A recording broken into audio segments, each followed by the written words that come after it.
gardening fans. It's Wednesday, July 27th at about 1:20.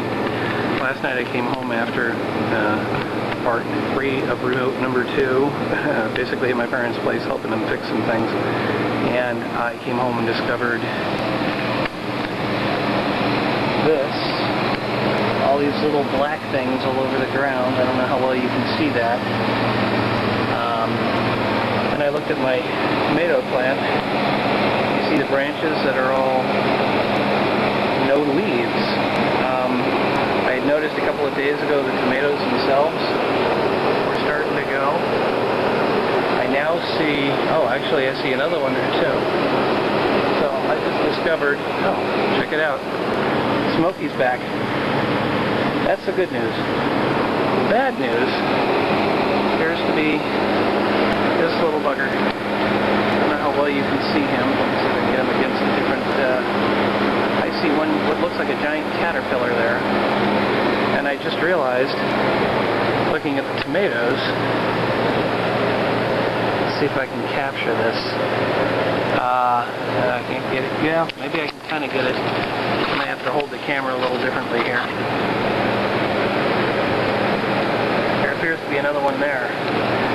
So about this point all I can do is start cutting the caterpillars off the plant and see if it somehow bounces back, but after such a miraculous season with this particular plant, that may be it. So it's a little depressing, but the other plants are doing okay. So we'll see what this turns into. Okay, well, turns out there's a little bit more than the one or two. There's 2 of them right there. One of them is actually feeding on the tomatoes. That's 2 of them.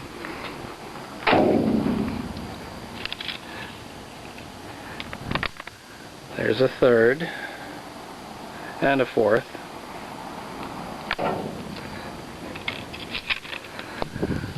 Five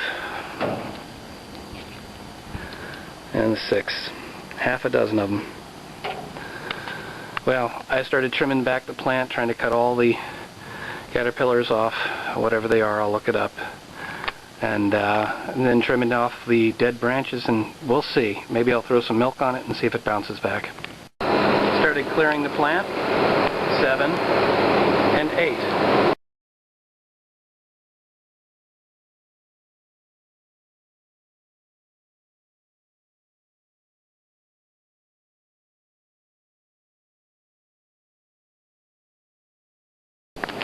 Alright folks, so it's the next day, a little before 6 p.m. and I did a little research. These little buggers, well, first of all, that's what's left of the tomato plant, still alive.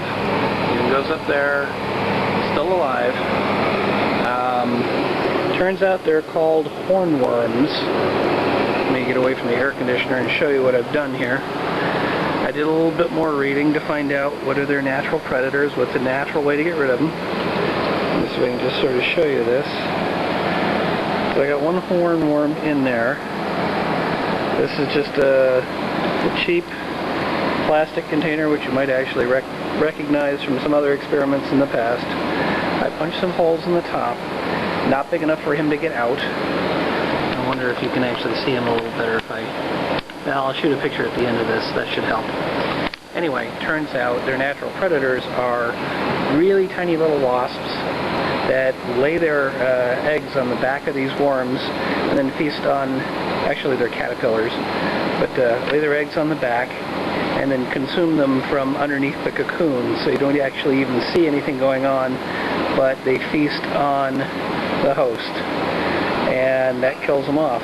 So if I can get enough of those little wasps, which apparently are prevalent everywhere, if I can get enough of them to start growing, they're small enough they should be able to get out of the little holes on the top there. I'm going to put this next to the tomato plant. If they manage to come along, find their way in, lay their eggs, and start to multiply, then I might be able to get them to land on these little buggers on my tomato plant, so even if I do find them, they'll be consumed by the wasps. I know that sounds particularly cruel, but that is nature.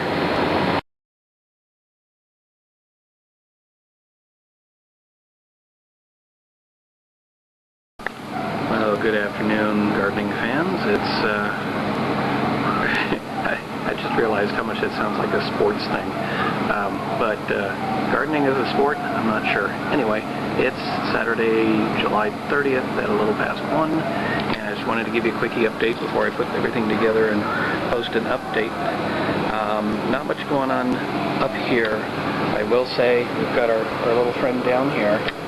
Let me see if I can pop the top here without shaking the camera too much. Okay, there we go. And there he is, sitting patiently. Actually, maybe drying up a little bit, I don't know. I tried putting some other stuff in there because I don't want to give him any more of my tomato plant. But I'll put the cap back on for the moment. And anyway, so that's kind of where that is. He's eaten every bit of tomato leaf that I've put in there, and I don't want to put any more because I want my tomato plant to continue to grow.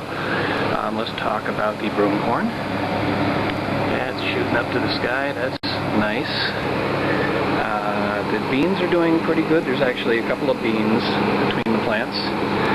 Corn, looking at the one on the left, that's looking fairly nice, but the one on the right, I'm not too sure. This kind of looks like this stuff is dying here, so I don't know if that's a bad thing or what. No sign of the scat, or whatever you want to call it, from the worms on the tomato plant, so I think the tomato plant made it through, which has me happy, although I had to cut back quite a bit, so let me kind of give you a little more perspective on that tomato plant. So that's where that is. Almost forgot that I had moved one of the watermelons over here, and it's just kind of growing its way along, despite the fact it doesn't get a lot of direct sun. So this may actually become where I put that for now. That's pretty much it for upstairs. Let's take a look downstairs. So here's our big squash plant, and appears to be the only one remaining because this big one here, some point during the week, in the last week, whatever, it just kind of shriveled up and died. I don't know what happened. As soon as I saw that happening, I tried to give it water and resuscitate it, but it was gone. So it's like something killed it. I don't know. I'm going to have to rearrange all of these pots on the patio here. That's it for this side. I will point out that the coyote on the other side is still growing over the wall, although moving it down there may not have been the best decision I've ever made. Here's another perspective on the coyote. That comes across. Let me kind of move in here. And you can kind of see it was poking out here before, but it's really not looking all that great. Kind of interwoven. I suspect it's just not getting enough sun, so I'm going to have to figure out how to sort of secure it, but keep it hanging over the railing there, or over the edge of the wall. As you can see, we've got the other squash plants still growing. So you get the tomato plant growing there, and we've got the strawberries growing over there. So that's pretty much it for today. I'm going to try and get some more work done. I actually injured myself yesterday, so I'm taking it easy, but I have an idea for how to improve the shelves upstairs. We'll see what that turns into, but that'll probably be in the next episode.